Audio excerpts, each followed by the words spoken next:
Odinga na Martha Karua mambire gũcemania na atongoria marĩ igweta na ahũri biacara gĩtarũ-inĩ gĩa gatagatĩ matanyihĩire 3,000 kuma kaunti-inĩ 10 cia gĩtarũ gĩa gatagatĩ wa bũrũri. Haha nĩho Odinga erĩire Akenya na makĩria onjoria gũthondeka rĩera rĩega rĩa kũhũra biacara mangĩkahotana gĩthurano-inĩ kĩnene kĩa mweri wa kanana. The private sector is the engine for economic growth worldwide.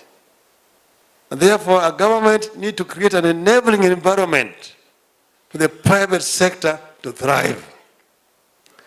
That is,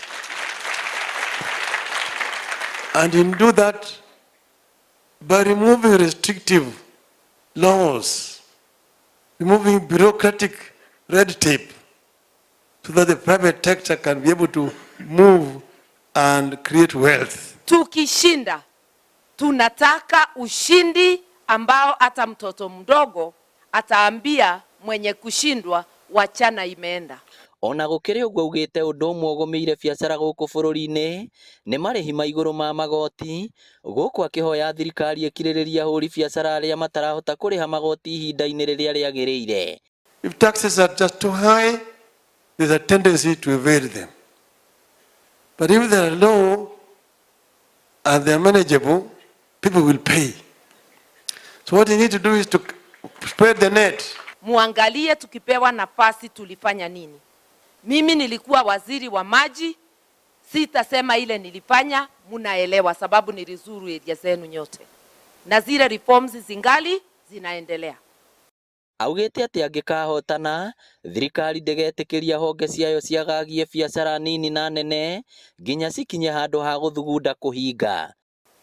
Don't kill the goose that lays the golden egg. Tutaendelea kufanya ile reforms ili wakulima waweze kupata haki yao kulingana na jasho yao. We want to take advantage of the African Continental Free Trade Area in Africa so that we can take the opportunity and reach the 1.4 billion market in Africa through the realization of your government making it possible for us to get what we call capital. Ngwatanĩro ĩno no ĩrĩire mũingĩ gũikũrũkia thogora wa mũtũrĩre gũkũ makĩgathĩrĩria Raila Odinga nĩ gũthura Martha Karua ta mũtirithia wake, tigiti ũrĩa wĩrĩkanĩte nĩ ũhete ũmĩrĩru onjoria wa kũigithia gũkũ bũrũri-inĩ makĩria erĩ mangĩkandĩkithio hotani. She has a lot of experience. She has mastered all the three arms of government. Call it the judiciary, she has been there. Call it legislature, she has been there. Call it government, she has been there as a minister. So she is the most qualified running mate that Kenya has today. Mambo ya biashara na mambo ya kilimo wako sawa. Gũkĩrĩ ũguo atongoria ikundi itiganĩte cia ahũri biacara maugĩte mena mwĩhoko atĩ ngwatanĩro ĩno nĩyo ĩkũhota kũrũmbũiya mawĩra marĩa marutaga na kũmakũra kuma mathĩna-inĩ marĩa magũmĩire biacara ciao. Ngĩribotera Inooro TV kuma Gatanga, kaunti ya Murang'a, rĩtwa rĩakwa nĩ Victor Kĩnuthia.